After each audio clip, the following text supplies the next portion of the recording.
player, so I remember attending the first round of her match, which was a tough match at the US Open, and then I went back home, and then I was contemplating coming back, and I wanted to witness her win because I think she has such an amazing head on her shoulders and the game, and I think she has a voice and a platform that's gonna, She was 5 years old, holding a camera, heart pounding, standing 3 feet away from the greatest female tennis player on the planet. Maria Sharapova smiled for the photo. Then the moment was over. Just another fan, another flash, another face in an endless crowd. Nobody thought twice about it. Nobody could have. But that single photograph set something in motion that no one saw coming. And to truly understand what happened 16 years later on the grass at Wimbledon, you can't start with the headlines. You have to go back to the beginning. Back before an entire stadium in Miami forgot that Jessica Pegula was the hometown hero. Back before Novak Djokovic, 24 Grand Slam titles, 2 decades at the very top of this sport, stopped mid-conversation to talk about the lines forming outside an outer court, calling it, in his own words, a good problem to have. Back before Coco Gauff stood at a microphone and thanked her opponent not for a great match, but for bringing a whole new generation of fans into tennis. Back before Billie Jean King, the woman who sat across the net from Bobby Riggs and changed the sport forever, pulled a 21-year-old aside after the biggest win of her life and told her to keep going for it. This is the story of Alex Eala, and it starts, like most great stories do, with a poster on a bedroom wall. Growing up in the Philippines, Eala kept a picture of Sharapova tacked above her desk. She's described it as a 5th-grade project, something between admiration and obsession. She studied Sharapova's game, the relentless pursuit of every ball, the way she refused to give a point away, and tried to copy it on the practice courts back home. Most kids who do something like that never get any closer to their idol than a TV screen. Eala got different. At 13, she left everything she knew and moved to Rafael Nadal's tennis academy in Mallorca, Spain. 6-hour training days on red clay, thousands of miles from home, chasing something she couldn't quite put into words yet. She's spoken about what it did to her, watching Nadal work up close every single day. That kind of environment doesn't just sharpen your backhand. It reshapes how you think about the game. But it didn't make her famous. Not yet. For years, Eala was a name that lived in junior rankings and scouting reports. A genuine talent, yes, but talent alone fills no stadiums. Tennis is overflowing with talented players who never find their moment. Eala's moment arrived in Miami in the spring of 2025, and when it came fast. She entered that tournament ranked outside the top 100. Over the next 2 weeks, she beat 3 Grand Slam champions back-to-back, Jelena Ostapenko, Madison Keys, and Iga Swiatek, the reigning world #1, and reached the semifinals. Wildcards don't do that. It simply doesn't happen. Except it did. Pegula, a Miami native who has spent her entire life watching this tournament from the inside, found herself in that semi-final feeling like a stranger in her own city. She's admitted since that the crowd was entirely against her, that she turned to her coaching box mid-match, genuinely stunned, trying to figure out where all these people had come from. Eala lost that match, but it barely mattered, because something had already changed for good. She became the first Filipina ever ranked inside the WTA Top 100. A few months later at the US Open, she won her opening match, the first Filipina in history to win a Grand Slam match. 2 historical firsts inside a single summer. And a fan base that hadn't existed at the start of the year suddenly spread across an entire country and its diaspora around the world. By the time 2026 arrived, the crowds weren't a surprise anymore. They were expected, they were a pattern. And the pattern had grown large enough to reach the one man who's seen everything this sport has to offer. At the Australian Open, a reporter asked Djokovic about the scenes building around Eala. He didn't brush it off. He said he'd seen it personally. The lines, the noise, the energy following her from court to court. And he put it in terms that went far beyond one player's popularity. He talked about entire countries falling in love with tennis for the very first time, simply because they finally had someone to believe in. When a man with 24 Grand Slams says something like that without being asked, you pay attention. He wasn't being polite. He was describing something real. Then came Dubai. Pegula won the tournament, beat Svitolina in the final, clean and convincing. Her moment, her title, her spotlight. Except the press conference kept circling back to Eala, to the crowds that followed her through every round, to what her presence was doing to the atmosphere inside the whole draw. And Pegula, who had every reason to steer the conversation back to herself, didn't flinch. She called Eala amazing.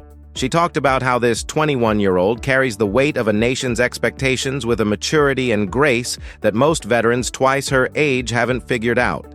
She said she wanted Eala on her podcast, not to talk about tennis, but to talk about all of it. That same week, Goff did something similar. After facing Eala on court, she publicly thanked her, not for a competitive match, but for bringing an entirely new audience into the sport, for making that noise, that atmosphere, that sheer wave of passion feel like something tennis needed more of, not less. Two of the best young players on the planet, same week, same message. This isn't hype. This is something different. Something real, but nothing that had happened yet. Not Miami, not the US Open, not Dubai. Nothing prepared anyone for Wimbledon. July 2026. Eala walked onto the grass at the All England Club for a third-round match against Iga Swiatek, the defending champion, the world #1. The same player she'd beaten in Miami over a year earlier, back when nobody knew her name. This time, there was no ambush. Swiatek knew exactly who she was walking out to face.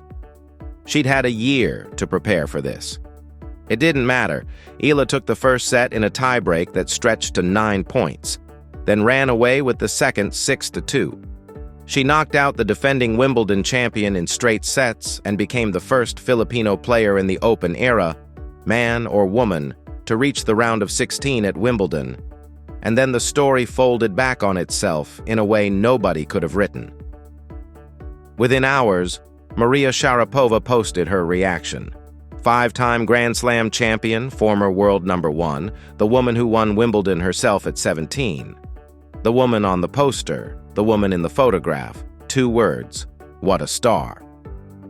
Let that sit for a moment, because it's easy to scroll past it without feeling the full weight of it.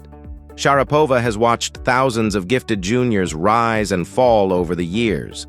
She doesn't hand out public praise carelessly. She didn't write a tribute. She didn't host a press conference. She used 2 words, the exact 2 words that people at her level reserve for moments they actually mean. And she used them for the little girl who once nervously held a camera up for a photo. Billie Jean King went further. She spent time with Eala in person right after that Wimbledon win. The same Billie Jean King who beat Bobby Riggs in 1973 in a match that became one of the most important moments in the entire history of sport. She called the meeting a genuine pleasure and said Eala was an inspiration, not just for children in the Philippines, but for young people everywhere who are watching and wondering if there's a place for them too. Then she sent her back out into the world with 4 words: keep going for it. From someone who has spent 50 years forcing doors open that weren't meant to open, that wasn't a pleasantry for a caption. That was recognition. One trailblazer seeing the next one coming. But here's where the story refuses to wrap itself up cleanly, because the honest ones never do. Days after that incredible Swiatek upset, Eala walked back onto Wimbledon's grass for the round of 16, the round she'd worked so hard to reach, and lost in 3 sets to Jasmine Paolini. The same tournament that gave her the greatest win of her career reached back and handed her the gut punch, almost immediately after. That's the part that never makes the highlight reel. The euphoria of knocking out a defending champion followed almost immediately by the quiet devastation of falling short of the quarterfinals. Analysts weren't gentle about the reasons either. Her serve, by the numbers, still ranks outside the top 50 on tour. A real technical weakness that even her biggest supporters admit needs serious work before she can turn spectacular tournament runs into actual titles. This is not a finished player. This is a 21-year-old still being shaped in real time, with the entire world watching every flaw right alongside every triumph. So where does all of this actually leave her? Not at the top. Not yet. She stands somewhere in the middle of a career that could still go in almost any direction, toward the sustained dominance her idol once had, or toward the more familiar story of a young player who burns bright and never quite makes it all the way. But here is what makes this different from the dozens of other promising young players who get hyped and then quietly disappear. The people speaking up for her aren't marketing teams or social media managers, they're the sport itself. A man with 24 majors who couldn't ignore the crowds gathering outside courts just to watch her warm up.